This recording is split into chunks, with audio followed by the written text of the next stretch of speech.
ছোট কাঁধে আর বইয়ের পাহাড় নয়, ছোটদের কাঁধের ভার কমাতে এবার বড় সিদ্ধান্ত নিলেন মুখ্যমন্ত্রী শুভেন্দু অধিকারী।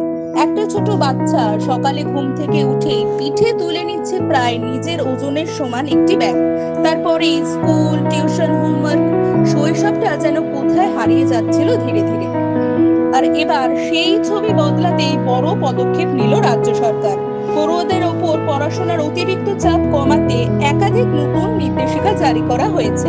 মুখ্যমন্ত্রী শুভেন্দু অধিকারীর তরফে জানানো হয়েছে, এবার স্কুল ব্যাগের ওজন থেকে শুরু করে হোমওয়ার্ক সবকিছুর ওপরেই থাকবে নির্দিষ্ট নিয়ম। সরকারি নির্দেশিকায় স্পষ্ট বলা হয়েছে, প্রাক প্রাথমিক স্তরের বাচ্চাদের কোনো ব্যাগ বহন করতে হবে না। প্রথম ও দ্বিতীয় শ্রেণীর পড়ুয়াদের ব্যাগের ওজন রাখা যাবে সর্বাধিক 2 কেজি 200 গ্রাম পর্যন্ত। তৃতীয় থেকে পঞ্চম শ্রেণী পর্যন্ত 2.5 কেজির বেশি ব্যাগ নয়।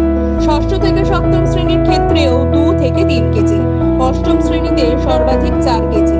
নবম ও দশম শ্রেণীতে 4.5 কেজি এবং একাদশ ও দ্বাদশ শ্রেণীর পড়ুয়াদের ক্ষেত্রেও 5 কেজির বেশি ওজনের ব্যাগ বহনে নিষেধাজ্ঞা জারি করা হয়েছে। শুধু ব্যাগ নয়, হোমওয়ার্ক নিয়েও এবার কড়া সিদ্ধান্ত নেওয়া হয়েছে। প্রথম ও দ্বিতীয় শ্রেণীর পড়ুয়াদের কোনো রকমের হোমওয়ার্ক দেয়া যাবে না। তৃতীয় থেকে পঞ্চম শ্রেণী পর্যন্ত সপ্তাহে সর্বাধিক 2 ঘন্টা। ষষ্ঠ থেকে অষ্টম শ্রেণীর ক্ষেত্রে দিনে 1 ঘন্টা। আর নবম দশম শ্রেণীতে সর্বাধিক দিনে 2 ঘন্টা পর্যন্ত হোমওয়ার্কের সীমাবদ্ধতা বেঁধে দেওয়া হয়েছে।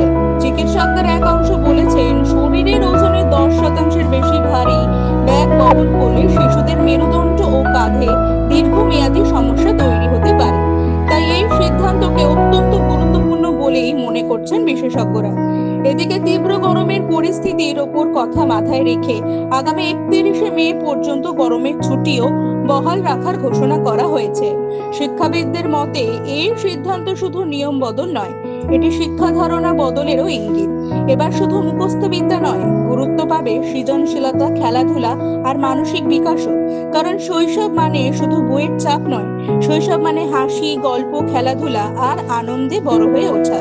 আর সেই শৈশবকে ফেরাতেই এবার বড় বার্তা দিল রাজ্য।